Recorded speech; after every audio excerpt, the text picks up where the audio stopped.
Brace God. ஒரு குட்டி story பார்க்கலாமா? ராஜுன்னு ஒருத்தர் இருந்தான். அவன் கூட இருக்கிற ஃப்ரெண்ட்ஸ் கிட்ட நல்ல பேர் வாங்கணும், அதுவும் அவன் தான் கெத்துன்னு காமிக்க அவன் என்னென்னமோ பண்ணுவான். அவன் ஃப்ரெண்ட்ஸ் என்னென்ன சொல்கிறாங்களோ அதெல்லாம் செய்வான். அதே மாதிரி தான் ஒரு நாள் அவங்க கூட குடிப்பழக்கத்தில் ஈடுபட்டு குடிப்பழக்கத்துக்கு அடிமைப்பட்டாங்க. அதே போல் அவன் ஒரு ஆல்கஹாலிக்காக மாறிட்டான். எதிர்பாராத விதமாக அந்த ட்ரங்கன் ஸ்டேட்லேயே போகிறப்ப அவனுக்கு எதிர்க்கையா வண்டி இருக்கிறத கவனிக்காம அதை மேலே ஏற்றிட்டாங்க. ஆம்புலன்ஸ் வர தாமதித்த போது அவன் இறந்தே போயிட்டாங்க. இதே மாதிரி தான் பாவம் நம்முடைய கண்களை மறைக்குது. ஆதாமை வேலை பாருங்க. ஆதியாகமம் 3ஆம் அதிகாரம் 16லேருந்து 24வது வசனம் வரையும் என்ன சொல்லுது?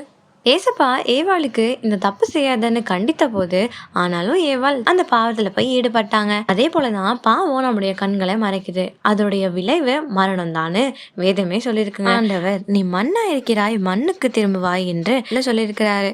ஏசப்பாவுக்கு நன்றி சொல்லுங்க. இந்த பாவத்திலிருந்து என்னை மீட்டதுக்காக உமக்கு நன்றின்னு சொல்லி ஏசப்பாவை மகிமைப்படுத்துங்க.